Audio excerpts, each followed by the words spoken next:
Hi and what's up, pals? Siguro nagtataka kayo kung bakit ako naka-rider gear ngayon. Well, may pupuntahan akong isang lugar dito sa lalawigan ng Laguna kung saan naroon na ang lahat. Gusto niyo ba sumama? Tara, sundan niyo ako.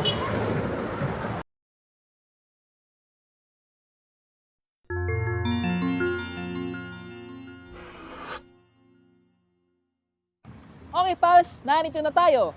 Let's explore Cabuyao City, Laguna.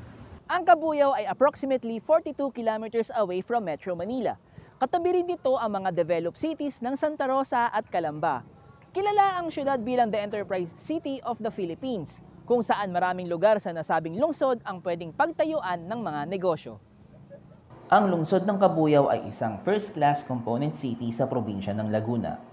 Isa sa mga tinaguriang pinakamayamang lungsod din ito dahilan sa mga naglalakihang industrial estates na nakatayo dito. Halimbawa ng mga yan ay ang Nestle Philippines, Asia Brewery Incorporated, Tanduay Distillers, at Procter & Gamble Philippines. Alam nyo ba kung bakit tinawag na Cabuyao ang naturing sa lungsod? Quick fact break muna tayo mga pals.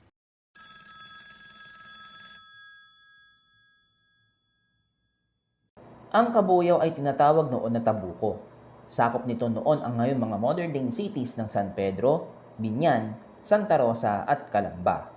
Isinalin ng mga Kastila ang lugar bilang Cabuyao, isang uri ng puno na nakapaligid sa Lake Bai, o mas kilala ngayon bilang Laguna de Bay.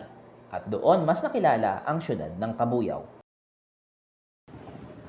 Pals, alam niyo din ba na may mga sikat na delicacies dito sa Cabuyao? Ang tawag dito ay kinulog na itik at ang Cabuyao's famous original buko roll. Saktong-sakto, may ulam na kami at dessert pa mamaya. At the core of the bustling city of Cabuyao ay matatagpuan ng St. Joseph Winfield, one of the projects of PA Properties.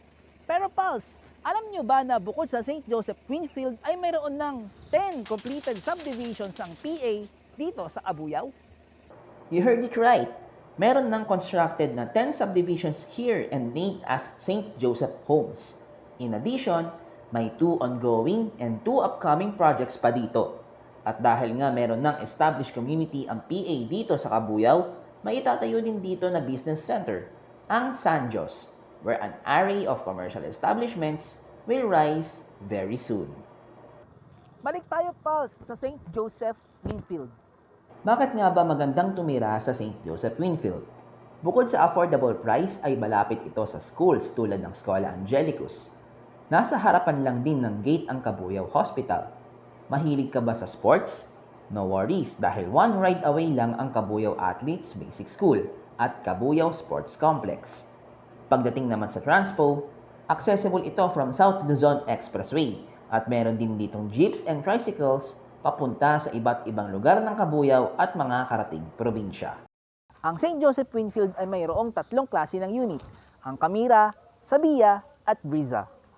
Camira is a single attached bungalow with 60 square meter lot area and 26 square meter floor area. A unit with 1 bedroom and 1 toilet and bath, together with a spacious living and kitchen area. Tamang-tama para sa mga young professionals or starting families. Pagdating naman sa amenities, hindi din papatalo ang St. Joseph Winfield with 24-hour security, paved concrete roads, multi-purpose hall that is good for celebrations, basketball court, and a centralized water supply. So pals, kita niyo naman, sa St. Joseph Winfield, lahat ay narito na. Your everyday needs are within your reach. As always, I'm Jaru and this is Home Pulse. See you next episode.